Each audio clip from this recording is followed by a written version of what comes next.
Hey, Mike here, and if you like what I'm doing here on the podcast and elsewhere, and if you want to help me help more people get into the best shape of their lives, please do consider supporting my sports nutrition company, Legion Athletics, which produces 100% natural, evidence-based health and fitness supplements, including protein powders and protein bars, pre-workout and post-workout supplements, fat burners, multivitamins, joint support, and more. Head over to www.legionathletics, that's Legion athletics.com now to check it out. And just to show how much I appreciate my podcast peeps, use the coupon code MFL at checkout and you will save 10% on your entire order. And it'll ship free if you are anywhere in the United States. And if you're not, it'll ship free if your order is over $100. So again, if you appreciate my work and if you want to see more of it, please do consider supporting me so I can keep doing what I love, like producing podcasts like this. Hello, Mike Matthews here, and welcome to Muscle for Life. And I have a news flash. Us Westerners, old and young, are not exactly paragons of health and wellness. And while it is easy to blame our bloated body fat percentages and our sedentary living on just getting older or entering the workforce, the reality is that much of what is ailing us collectively boils down to the compounding effects of bad habits that started in childhood. Kids these days are less active, less interested in sports. They spend more and more time in front of TVs, computers, phones, and the like than ever before. And their dietary habits have gotten worse and worse, with research showing that less than 10% of teenagers meet the minimum number of daily servings of fruit and vegetables. And some parents that are concerned about these things think that this calls for extreme measures like micromanaging their broodlings every calorie and every extracurricular minute in an attempt to mold their kids into surefire winners. And that also often backfires and can lead to alarmingly unhealthy behaviors as the kids get older and eventually leave the nest. And so many people out there, many parents out there, wonder what's the right way of tackling this issue. How can us parents teach and encourage our kids to eat and live healthily in a way that will actually stick and become their own? Well, that's why I invited Jeff and Mikki Martin onto the podcast. They answer those questions and more, and they know what it takes firsthand because they are the co-owners of the Brand X Method, which is a coaching program devoted to youth training. And they've been doing this since 2004. And through their training centers across the US, their live seminars and their coaching programs, they have helped tens of thousands of kids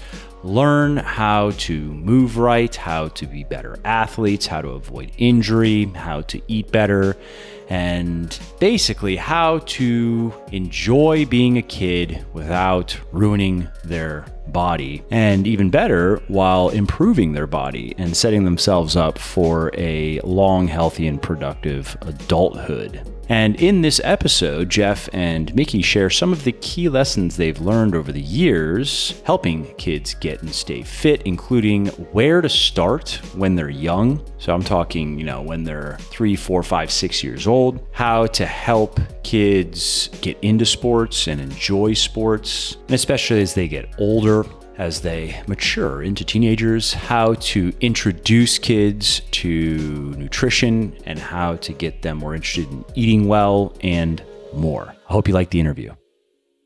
Hey, Jeff and Mikki, thanks for taking the time to come talk to me. Thanks for having us on. Yeah, thank you. Yeah, this is something that I wanted to do because, well, I guess first and foremost, I have kids. So what we're going to be talking about is something that now has an even more personal element for me, as opposed to a problem that's just out there. Now, fortunately, I haven't run into any problems yet in terms of their health or their fitness, but they're young, and I want to try to keep it that way. And then there's also, though, there is the fact that the problems that a lot of kids are currently faced with will eventually become a problem that affects me, if nothing else, just in the way of rising healthcare costs. And just the fact that, if we live in a society where more and more people are unhealthy and sick and not doing well, that just unfortunately drags everything down. It would be great if we could live in a society with a lot of healthier, fitter people. And of course, that starts with childhood. And then these are all things we're going to get into. But even the habits that kids develop or are encouraged to develop by their parents can really set the stage for their future health and body composition and eating and exercise habits and so forth. So I thought it'd be great to get you two on the show and talk a bit about where things are currently at and just share some of your key lessons that you've learned in helping kids get and stay fit and do it in a way that is healthy physically, mentally as well, without pushing kids too far or pushing them to do things that they shouldn't be doing. And I've touched on a little bit of this specifically with weightlifting in teenagers, but I haven't really gone beyond that. So if we're talking about younger kids, I haven't gone into it because just don't have experience with it. I haven't looked into the research, so I just haven't I've chosen to just leave it as like, well, I'm going to find somebody who knows this stuff better than I do.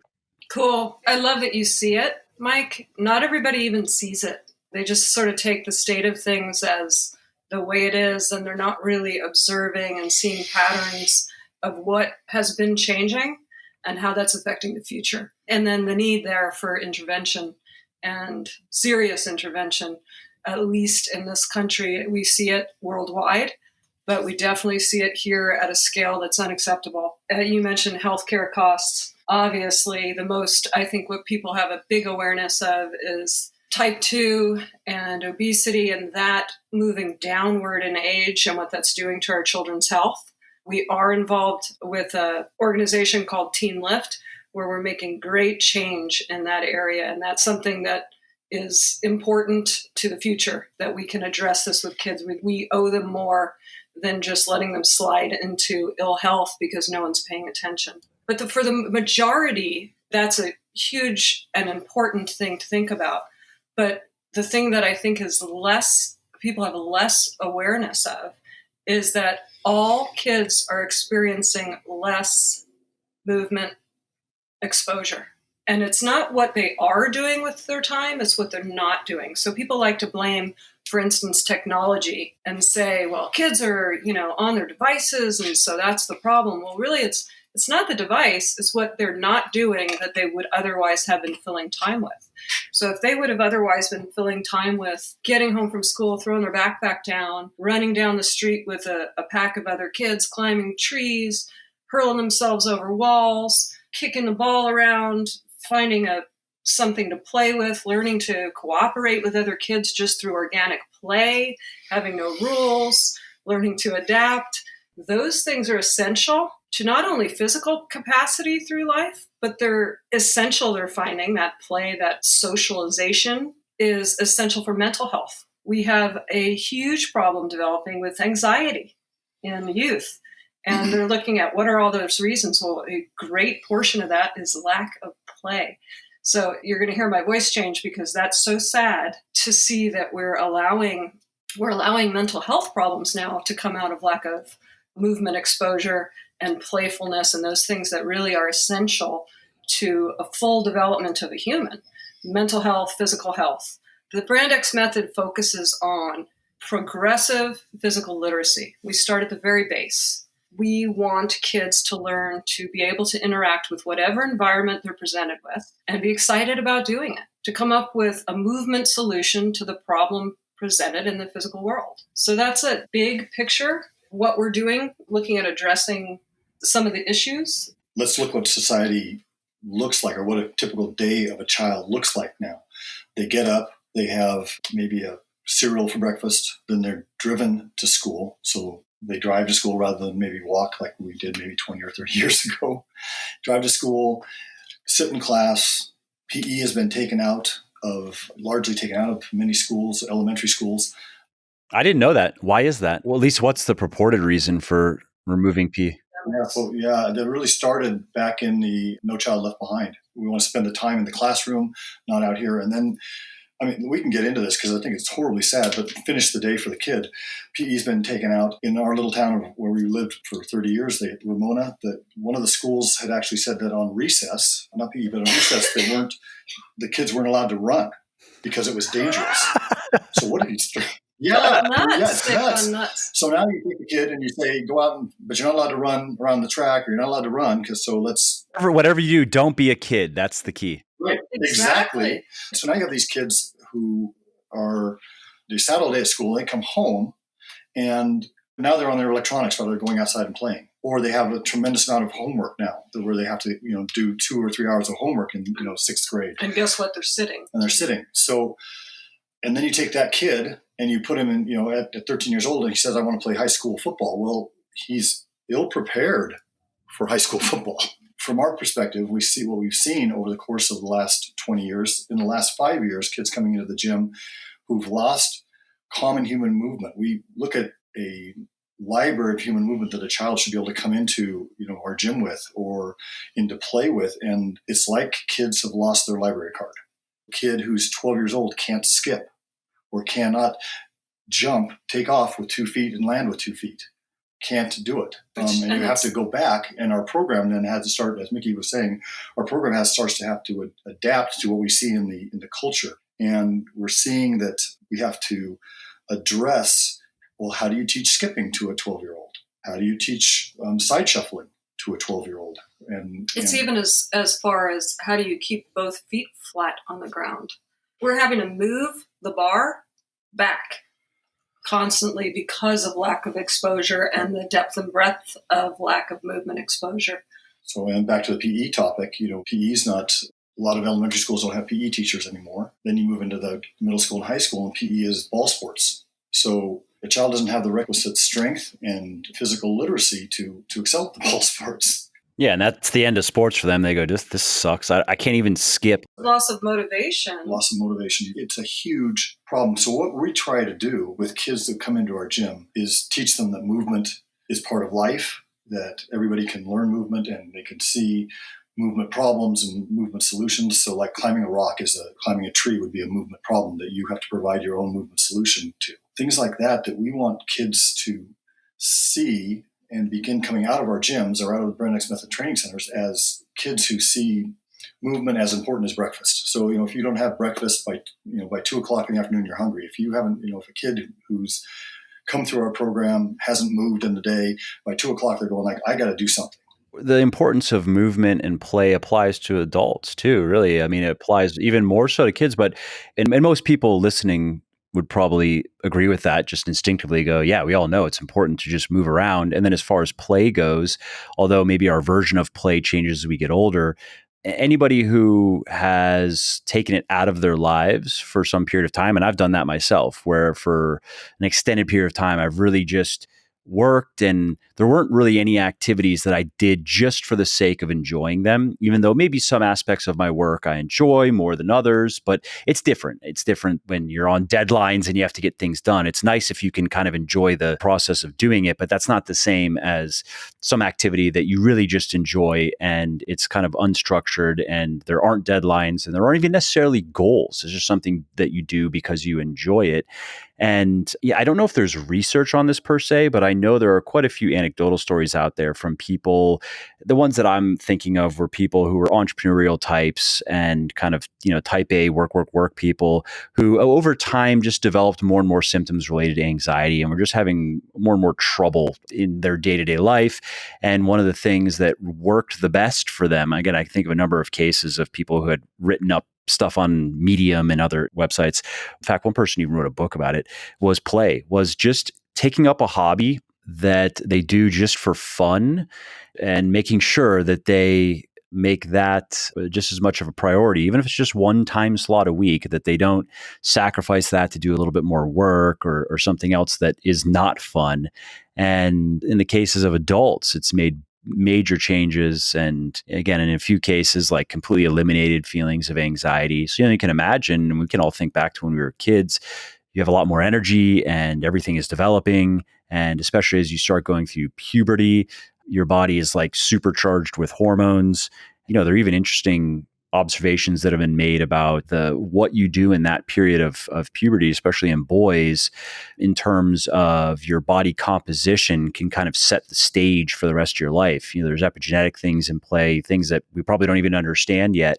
And so it'd be fair to assume that there also are going to be other developmental factors that can just completely go awry if you don't do what comes most natural during that period. And that is not sitting and playing Xbox 6 hours a day. Exactly. You start hitting on things that are important for adults with play. But, Mikki, you can talk really good to this or really well to this about what kids get. You talked about a little bit about mental health, but what kids get out of play that is critical to their development, that if they don't get it as youth, it shows up. So you mentioned research. It's a field that's blossoming, and it does go way back. Stuart Brown is considered the father of play.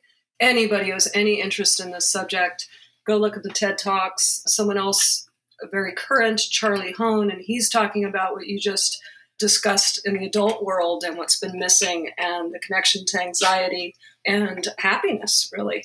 What we need to know about play with children and the developing human is that the reason for play, sociologically, way back, there was a researcher named Carl Gruss, and he did some studies on animals and socialization of animals and was watching them. Why do they play? Well, they play as practice for life. So it's easy to imagine this. You see a lioness and her cubs. What are they doing? They're chasing each other. They're biting each other. They're tackling each other. They're practicing for their lives. That's how we track down our prey, right?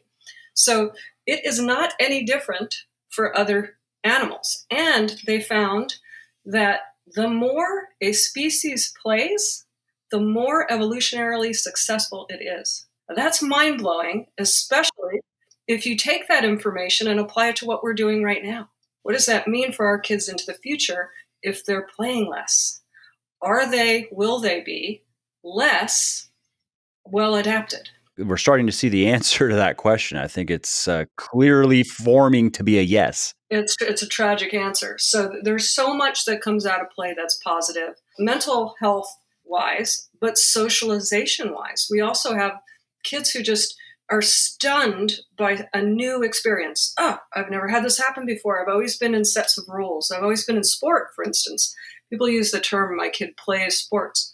Well, they do play sports, but it's very different when you have tons of rules versus when you have no rules. When you have no rules, you get to experiment, which means you learn to adapt, learn to improvise.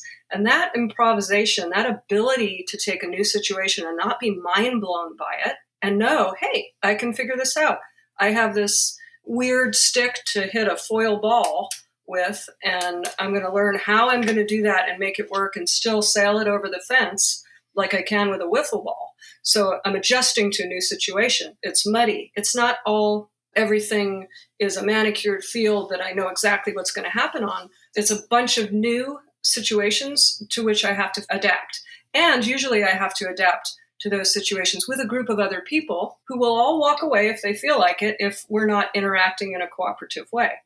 So you can see how many things kids are learning through free play and what they are missing if they don't have that in their lives. The task for us, because we're looking always, our filter is what is best for kids. The task for us is how do we inject that into a physical fitness program? And we have found several ways to make play and experimentation highlighted within our programming so that our kids are exposed to it, at least through our program and training centers. But we're also very motivated to speak to people about please let your kids do those natural things. Let them get play, and playing outside it also has specific benefits. And understand the difference between free play and directed play. Yeah. Yes. Yeah, that's an important point. What it makes me think of is, for whatever reason, maybe it's because it's a more affluent area, and then that comes with kind of keeping up with the Joneses inherently. That's a game a lot of people get sucked into. But the area that I live in Virginia, outside of Washington, D.C., and it's very much a thing around here, at least, for parents to have their kids involved in a number of different sports and extracurricular activities, to where you have 7, 8, 9, 10-year-old kids who have basically no free time to do anything other than the sports they're supposed to be playing and the extra academic classes and things they're supposed to be doing at their school. And, a buddy of mine who I work out with, I don't know him. I know him well. I know him from the gym. So, and I've had dinner with him. He's a nice guy. So, but I don't know if this is the case, but one of his daughters is like golf and soccer and I think basketball, and every weekend he's taking her to one thing or the other. And I think it's the same thing with his other daughter, which can be cool if they want to do that. But he remarked to me like a week ago that one of his daughters was just telling him how tired she is. She's just tired all the time. So it just makes me think of that I wonder if that's not normal when you're like 9 years old. I don't remember feeling that like you shouldn't be getting run down yet, burned out yet. Like save that for when you're 40 or 50 or something, or never if you can, but certainly not at 10 years old. Come on. And so it just makes me think of that. Some parents might think of like, what do you mean? They play all the time. They have, 15 soccer practices a week and 10 swim meets a week, but that's not the same unless it truly is. I mean, I can speak personally. I played a fair amount of sports growing up, and it probably started, my general interest started young, but I started playing structured sports at maybe 10, found my way into ice hockey, and I truly enjoyed it though. Like I played roller hockey all the time with my friends, and I guess I didn't have necessarily helicopter parents like keeping score on my games and telling me I need to get better. But for me, even though I put a lot of time into sports, that was a play activity for me. But that's not necessarily the case with what I see with some of the kids around here, where if it were left up to them, if they were left to their own devices, I don't know if they want to just sit on the couch, but if that was not, they had to go do something, they wouldn't go spend another 3 hours practicing their like goal kicks or something, There's a lot to unpack there, but let's talk, first with most parents are doing what they think is best for their kids. So, from our perspective, well, this is a problem. We need to be educating parents like, look, this is not the right way for a child to grow up. The child needs to have the free to play. And then kind of unpacking how your comment was, is that you at 10, you started doing organized sports. You played, there's free play there from, birth to 10, and then organized sports as, start into your preteen years. And really then what the research shows is that other than specific sports like gymnastics and maybe swimming, if you want to be good at the sport, that's the path you take. Free play, some exposure to the sports early on. And variety of sports. At 10, 11, 12 years old, you start to go, I want to do these sports. At 13, 14, 15-year-olds are specializing in the sport. And that leads to longevity, and actually it leads to less burnout. Longevity, less burnout, but it also leads to more mastery of the sport. Which is a bit counterintuitive because you hear stories like Tiger Woods and you think like, oh, well, of course. But then what you don't hear is the story like Roger Federer, which is very much what you're saying. Exactly. And, there's some interesting research out there that said that if a child specializes early, they reach their max potential in a sport at like 16, 17 years old. If they specialize, if they follow the pathway we just talked about, they continue to learn and get better at their sport into their 20s. Holy cow, that's amazing. And then you look at like NC2A coaches and scouts who say, they want to pick kids who are multi-sport athletes. Yeah, we're starting to hear a little difference in the drumbeat there. And I think it's going to take some time for the youth sport culture to catch up and recognize that the research is pointing now in the direction of don't do it that way. Do a multitude of things, learn a multitude of movement patterns, and applying it at the right age rather than forcing it down a level. We see signs in our community. We've recently moved, but still see it in this community, where signs pop up saying, sign up your 3-year-old for flag football. Like, people aren't even thinking clearly. Come on. Like, what concepts can a 3-year-old grasp? What are they going to physically get out of this? Maybe pick up the ball and run around with it. With soccer, and everybody that has had a child from 4 to 8 years old who plays soccer understands the beehive, where the ball's out there and the kids all run together on the ball, and the coaches are all yelling, no, play your positions. And it doesn't work because developmentally, the 5-year-old, 6-year-old kid is going, I've got the ball, it's my ball, I want the ball. They don't understand positional play yet. They're not developed enough psychologically to be able to understand the rules of the game. So shouldn't we be addressing that, teaching the game in a different way than playing a game that kids can't even understand the rules or why they should be taking part in it yet? One of the biggest problems in youth training in general is the idea of applying an adult model on developing humans. So thinking that through, they're not finished yet. It takes a long time for all the systems to finish, yet we so easily will go, well, this adult model works, let's just shove it on children. Instead of thinking through, let's not reverse engineer something, let's engineer something from the ground up, specifically designed for children. If we were specifically designing the best thing for a 3-year-old, it certainly wouldn't be team soccer, right? It would be movement exploration. It would be movement pattern development, playfulness. Those things should be our priorities. And so it's what we're looking for really is a sea change in thought. But we find that we're motivated to educate people. If we can, getting an opportunity like this to talk about it, get people just stop and think. Should we be doing it this way? Or should we be doing it with the best interests of children in mind? With an understanding of what children need and the best way to develop. Right. So, how do we make them thrive into the future? Not how can we just slap this thing on and keep moving it downward? Yeah. And like you said, parents are trying to just do the best by their kids. And so it's not a matter of, what you're doing, you're wrong. It's just, here's new information to think with. And we can only make decisions as good as the information we have. So, and I can totally understand getting a kid into sports and let's say not taking the time to inform yourself because we're busy and there are a million different things that, we need to do. And so we just think that how, the sports people have figured it out. I just throw my kid into the combine and they turn out an athlete or something, right? And I understand that line of thinking. That's kind of the point of having experts and specialists. It's kind of the point of even sending a kid to school and PE has been removed. That is a failure, I'd say, more of the school system than the parents per se, because the parents are trusting the school system to not devolve over time, hopefully evolve and try to align itself with best practices that should be evolving and so forth. And so, just for anyone who is doing any of these, making these mistakes with their kids, I'd say the easy way over the cognitive dissonance is just that point of I didn't know that, but now that I do know that, I can be more right. I was right before in that I didn't have much information. I tried to make the best decision I could, but now I have better information so I can be even more right and encourage a more healthy way of going about physical activity and sport and play. Part of our job is to present the information without making somebody feel defensive. Yeah. It's not any judgment. And that is, it's tough because when you're talking about somebody's child, I like what you just said. That's a good, people can step back for a second, get away from the emotion and go, okay, now this is the information I have. Now I can do a better job. These kids don't come with a manual.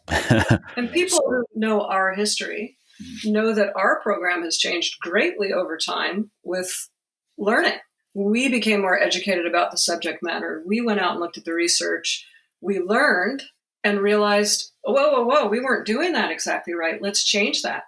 And we had the opportunity to be around a lot of really well-versed folks in fitness and youth training and really learn and adapt as we went. So obviously that grace is given to everyone, that you learn over time, that you take the information you have, you do the best you can, and then hopefully you're listening when there's new information or things that maybe you might want to explore that might be best for your child.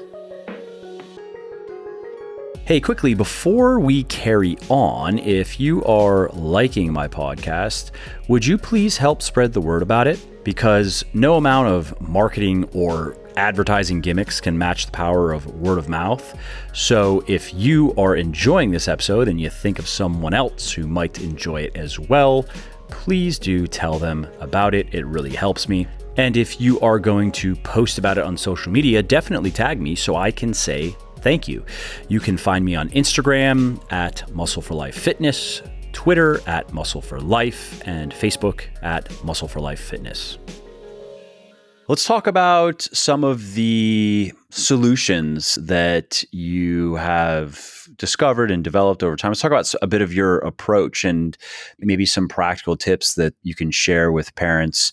And we can do it by age. So like, from this age to this age, here are the types of things that tend to work best and seem to be most productive. And yeah, I'm interested myself.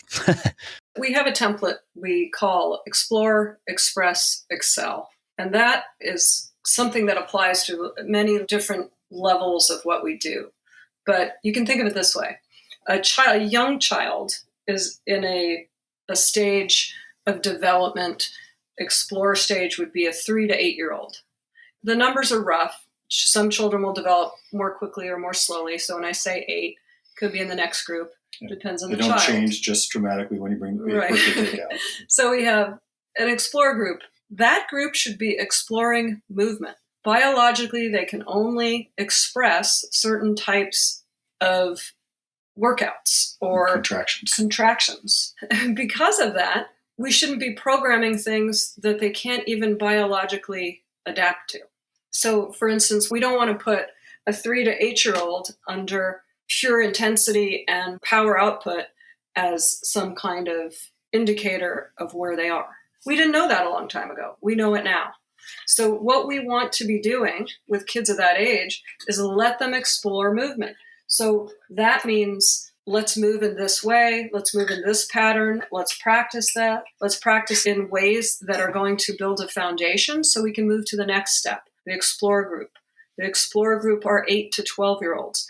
They now can actually change gears biologically when they're moving. They can kick it up a little bit. Their bodies are changing. So again, we have a group where things start to be differentiated. And as they start to move into the teen years, that's what we call our Excel group. And Jeff's going to, no, now he's one of you. Okay, so the Excel group are the teens.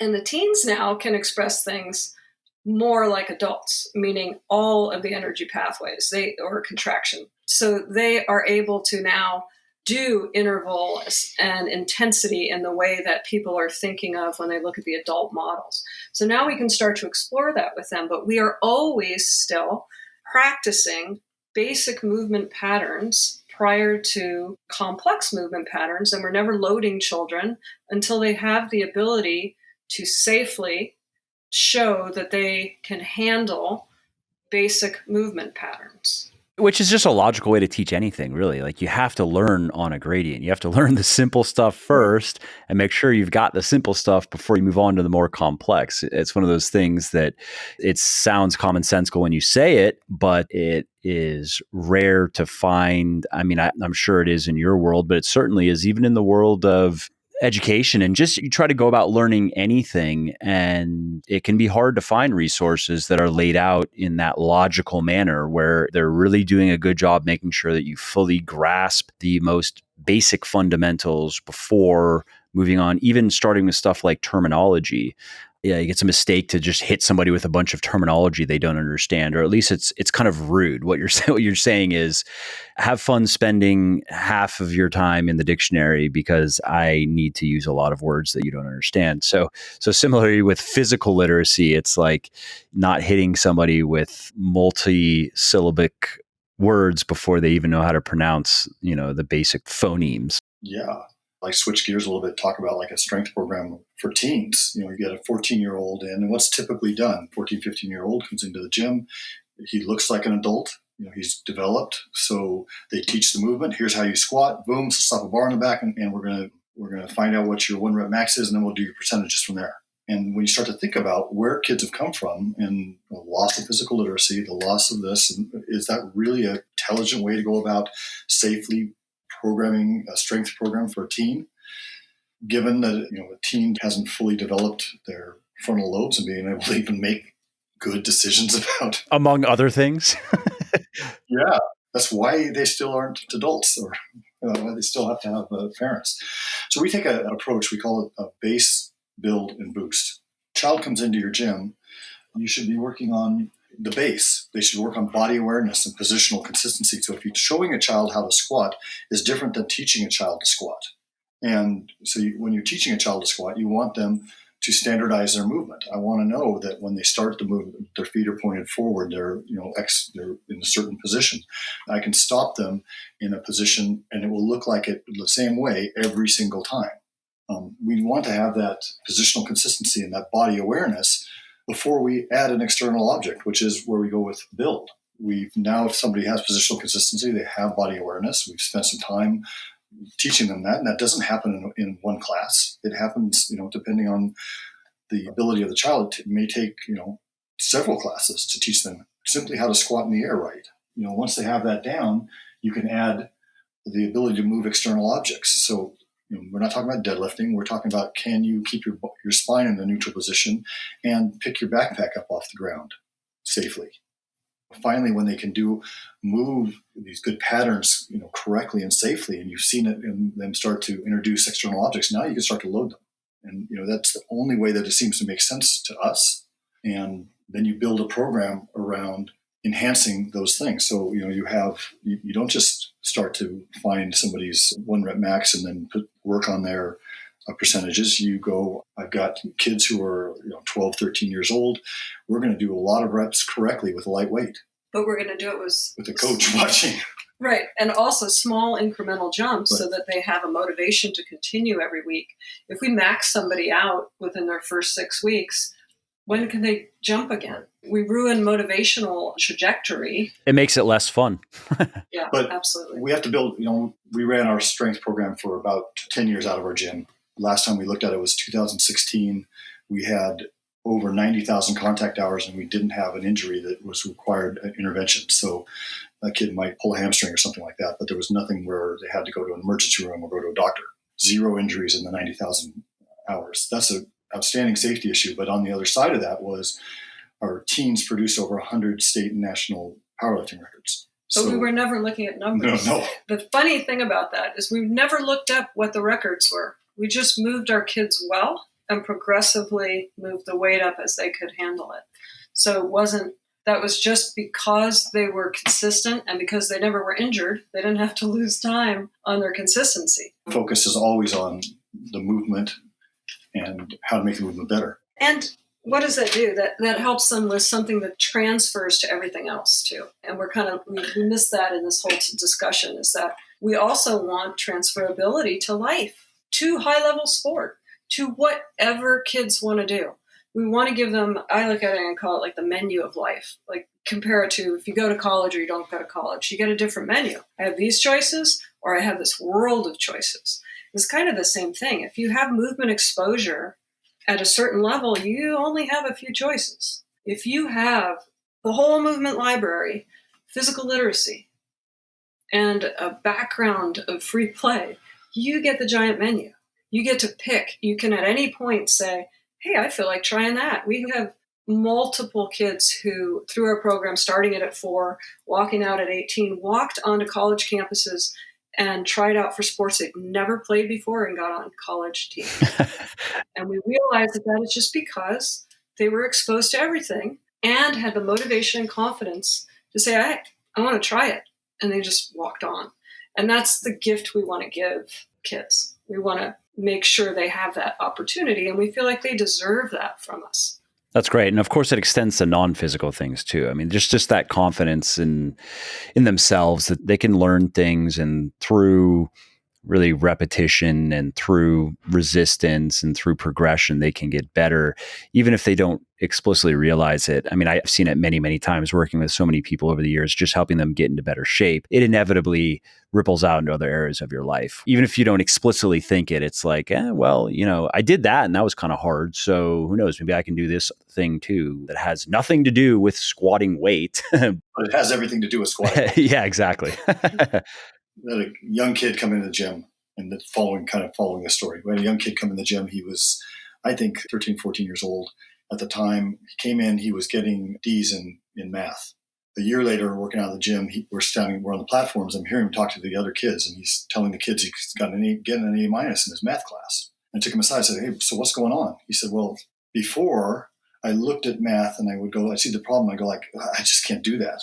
And he said, now, I think of math like I think of a workout. Like, I can't do all of those pull-ups at once. So I'm going to have to break them up. So math is just like that. He said, I look at math problem now and I go, like, I do this part, I can put that, and I can do that, put it over here. And then I can do another little part, and I put it over here. And pretty soon I've worked my way through the problem just like I do through a workout. That's cool. But yeah, coming from the, standing there as a coach going like, well, that's exactly what I wanted to have happen. I don't know.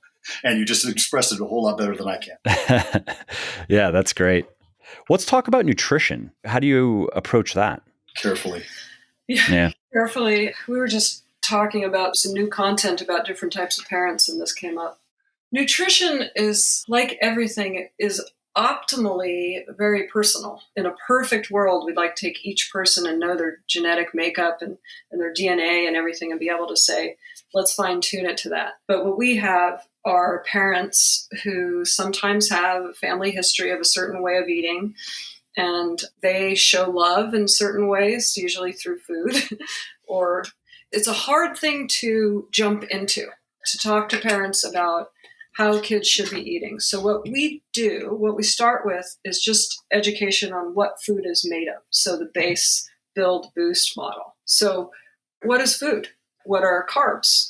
What is protein? What is fat? We don't talk about allocation. We don't talk about timing. We don't talk about portion. Good or bad.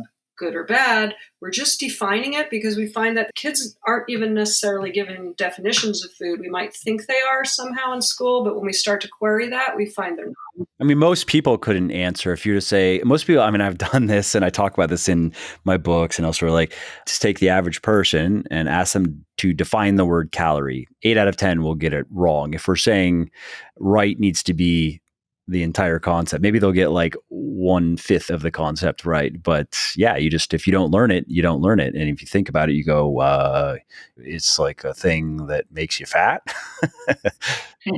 Exactly. So with our base, which would be our explore group, we're just going to teach them that food is made up of these categories, and chicken is a protein, and broccoli is a good carb, and nuts and seeds are delicious fats.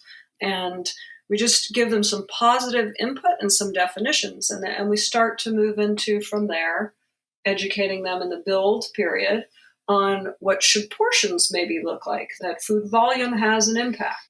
Always with an awareness that they come from a family who is buying their food and have little or no control until the teen years when they can drive a car and go buy their own food. Once we get to the teen years and we get to the boost period, we can start to fine-tune the information. Again, with the awareness that most of what they're eating, mom and dad are serving. And sometimes mom and dad are angry if they don't eat all the food, or if they complain about the food. Mom and dad are stressed. They have a lot of things going on. We have some great stories of the things kids have said about the meals that I cook them.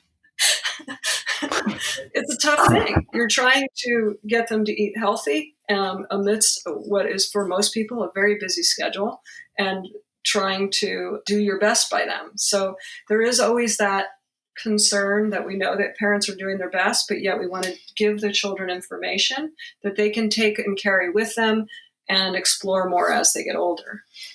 And to do it in a way without, just speaking from my experience, I've heard from a number of teenagers over the years who they look at people on Instagram and they want to look like that too, and either have started or starting to go down the path of just calorie restriction and getting too obsessed with looking a certain way when their body's still developing.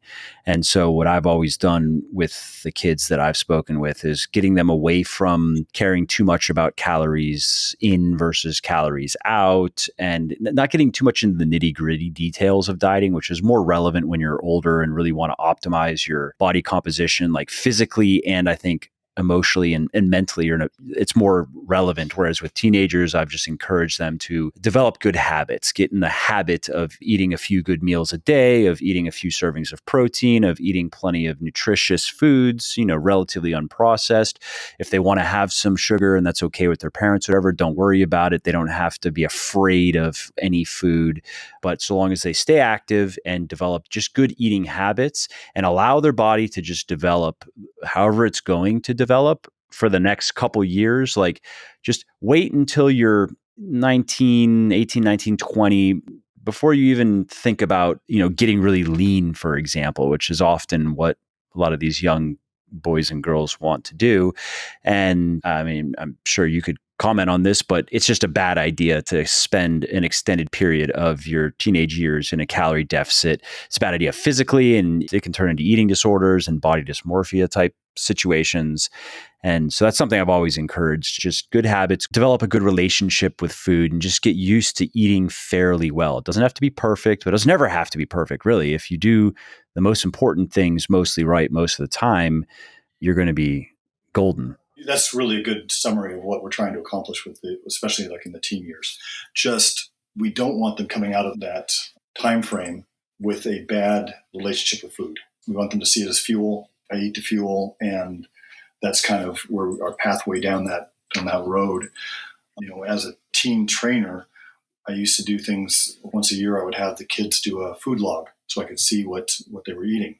Because almost everybody comes in the gym, almost every parent comes in the gym, and thus almost every teen comes in the gym saying, "Oh yeah, I eat really well." And I had a young girl who was a phenom as a long distance runner, and asked her how much protein she was eating. She said, I'm eating a lot of protein. And then by the time I got her food log, I found that she didn't eat protein but once or twice a week. Wow. Her view of what food was fueling her. And she looked at high level runners, and they were talking about carbing.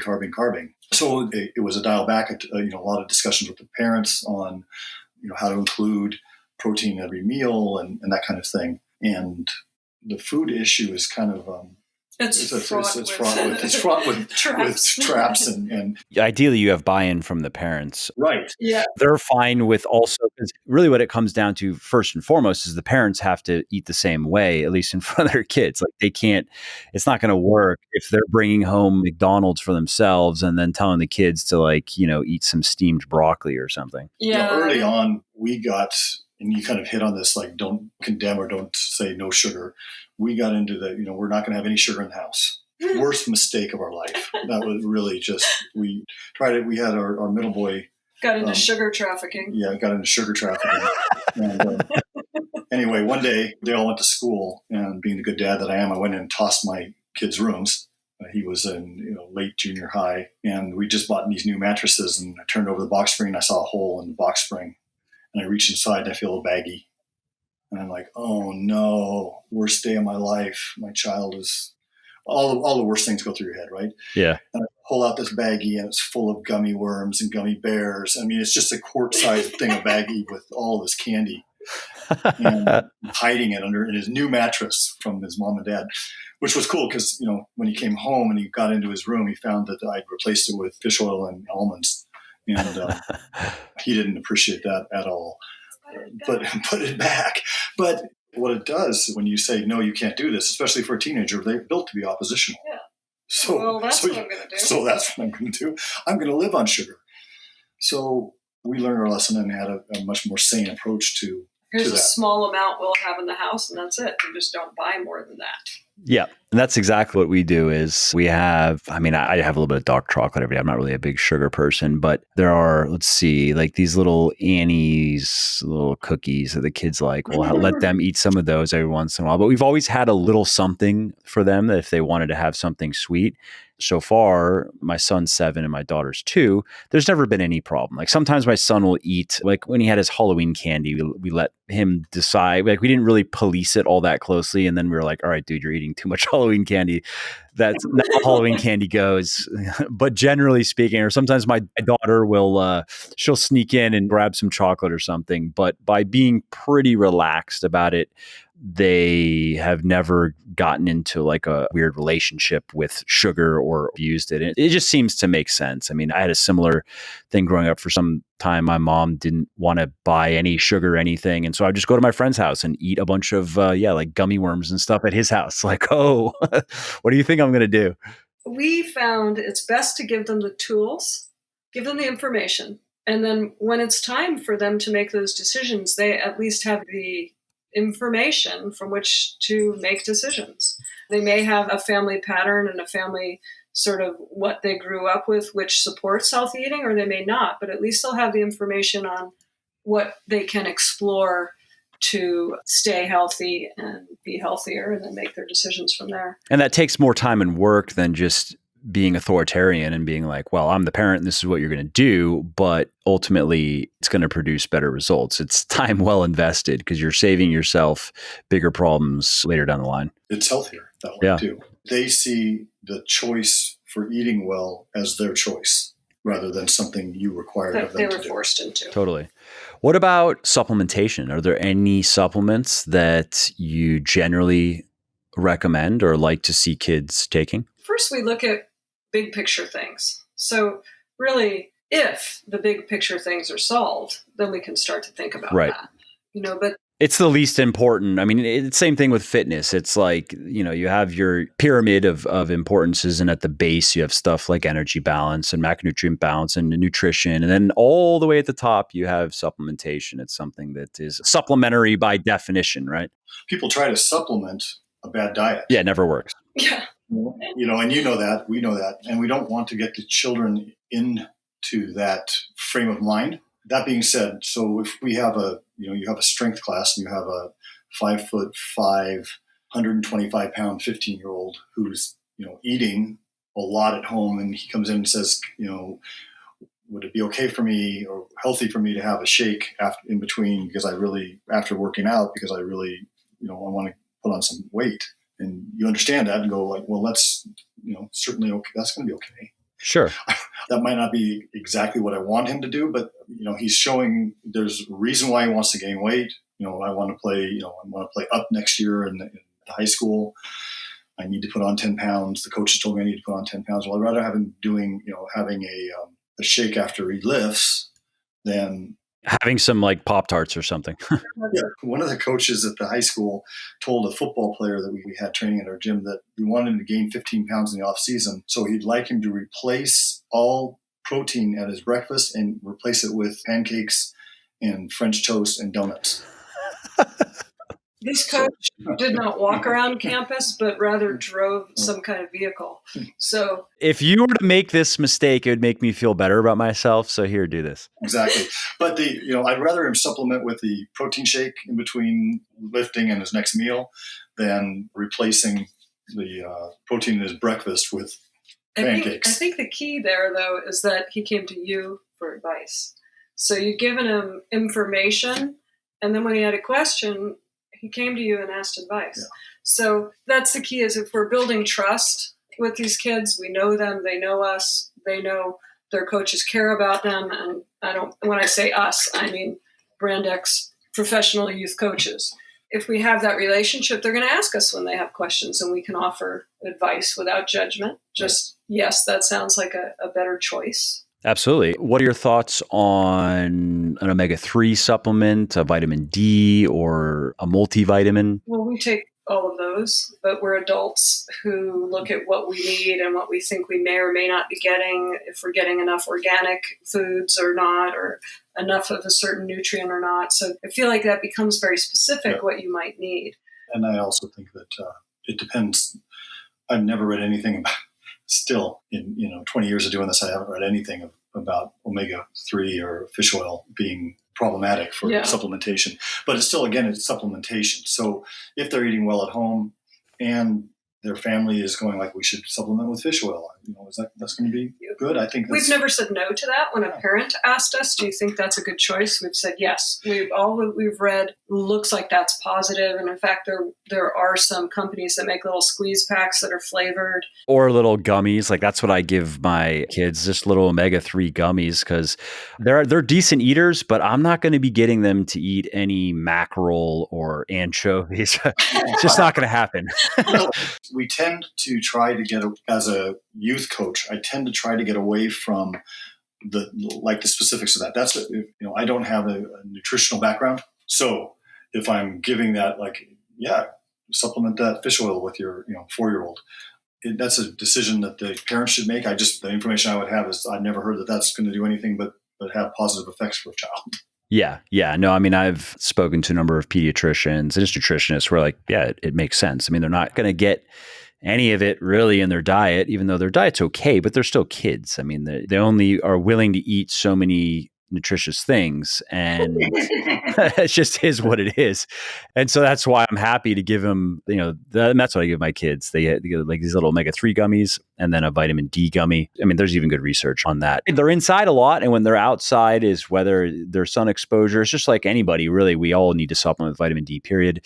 And then a multivitamin, again, it's just a kid's gummy multivitamin, just because there are certain nutrients that are going to be lacking in their diets that, of course, when your body's young, it's so resilient, it just figures it out. But if you can at least plug a couple of those nutritional holes, it's going to help them. And so long as you're not like super dosing vitamin E, for example, that'd be a bad idea. And yeah, there are some things that you want to stay away from, but I see it very similar to even adults. It's just what's the doses that are needed are a lot smaller, obviously.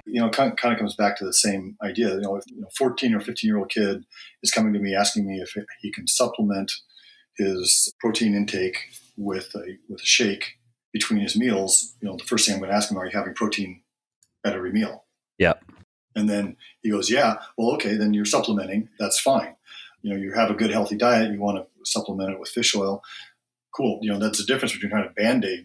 Well, I don't have a good diet, so a few fish oil is going to take care of this. No, it's not.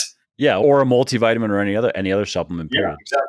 Right. Now, supplements I recommend, this is more for teenagers, that they just stay away from is really anything else, actually. Anything related to gaining muscle or strength or losing fat, even though you could say that creatine may be okay, but it's just the research isn't there. And so I just don't recommend it. I just tell kids, like, don't worry about anything related to body composition. If we're talking about some basics related to health, that makes sense. But fat burners or muscle builders, just stay away from it. Anything related to hormone boosters, because, in some cases, and this has been confirmed by labs, there have been big news stories that have made the rounds that you don't necessarily know what you're getting in some of these products. You start getting into the sports nutrition, performance, body composition stuff. You might have a 15-year-old kid who gets a quote unquote natural testosterone booster that has steroids in it, legitimately has steroids in it. It could be low dose, but it doesn't matter. Even a low dose can mess a kid's body up.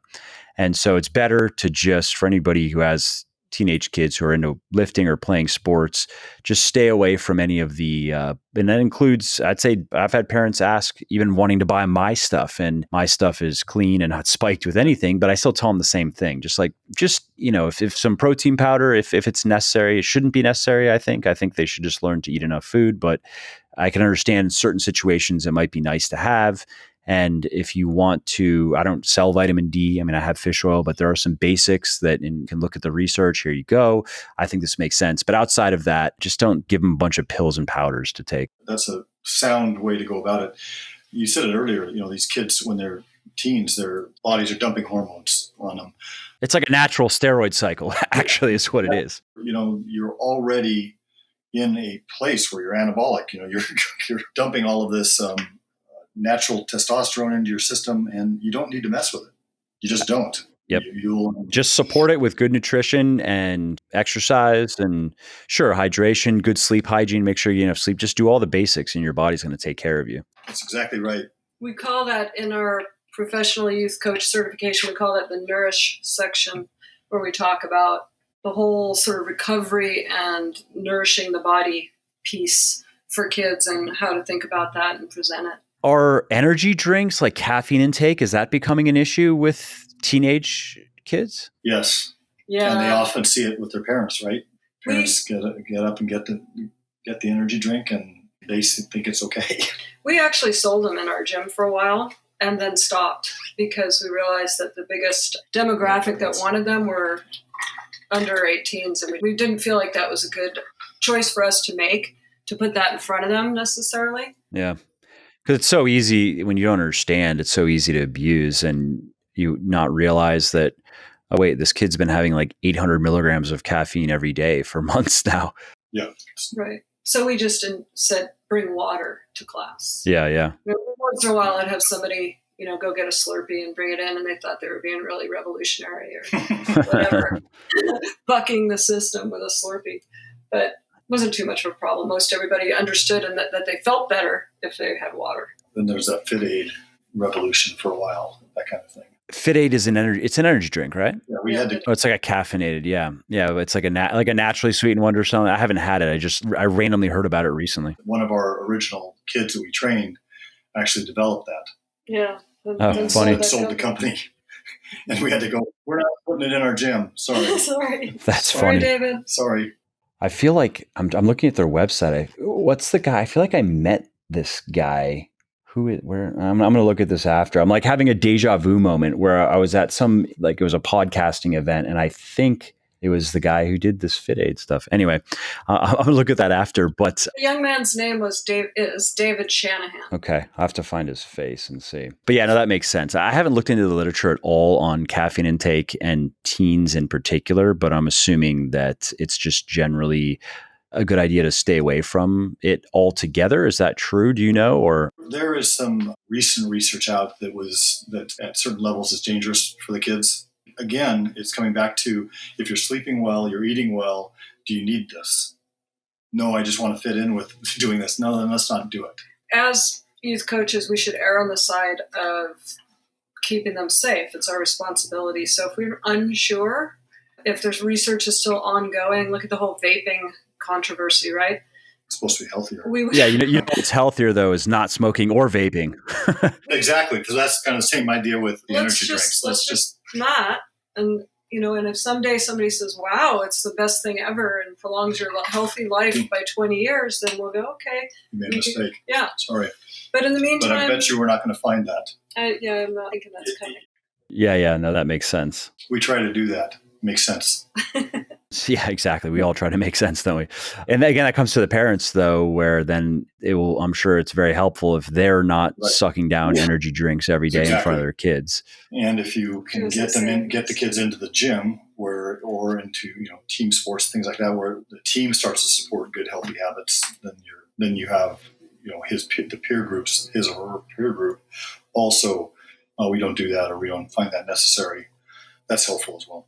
Absolutely. Well, this has been a great discussion. I mean, those are all the main points I wanted to cover. So yeah, why don't we wrap up with just where people can find you, and if you have anything new and exciting coming that you want people to know about? Best place to look at what we're doing and current language and ideas and things is Instagram, because that's where we find the easiest way to transmit little pieces of information. Sometimes we put stuff on IGTV and in stories, but we are redoing our YouTube, and we have a website with a lot of information. But what is most important for people to know is if they're interested in becoming more educated youth fitness trainers, we have something we call our professional youth coach certification, which is about 30 hours online. So you can take it at your own pace. And it is full of information. Major contributor is James Fitzgerald from OPEX. We have some business advice from somebody well-versed in business, also from OPEX. And then just our basically 20 years data dump on everything we've learned and how we've evolved, and best practices and all of it. Our Instagram is @thebrandixmethod, and our website is thebrandixmethod.com. Awesome. Well, thanks again for taking the time to talk. This was great. I really enjoyed it. Thank you. Thank you.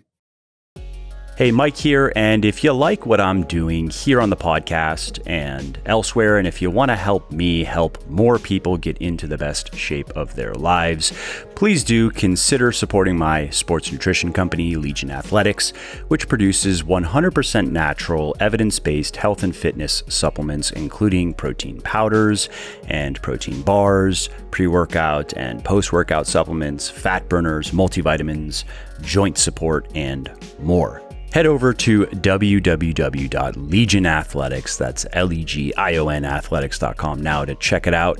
And just to show how much I appreciate my podcast peeps, use the coupon code MFL at checkout and you will save 10% on your entire order. And it'll ship free if you are anywhere in the United States. And if you're not, it'll ship free if your order is over $100. So again, if you appreciate my work and if you want to see more of it, please do consider supporting me so I can keep doing what I love, like producing podcasts like this. All right, well, that's it for today's episode. I hope you found it interesting and helpful. And if you did, and you don't mind doing me a favor, could you please leave a quick review for the podcast on iTunes or wherever you are listening from?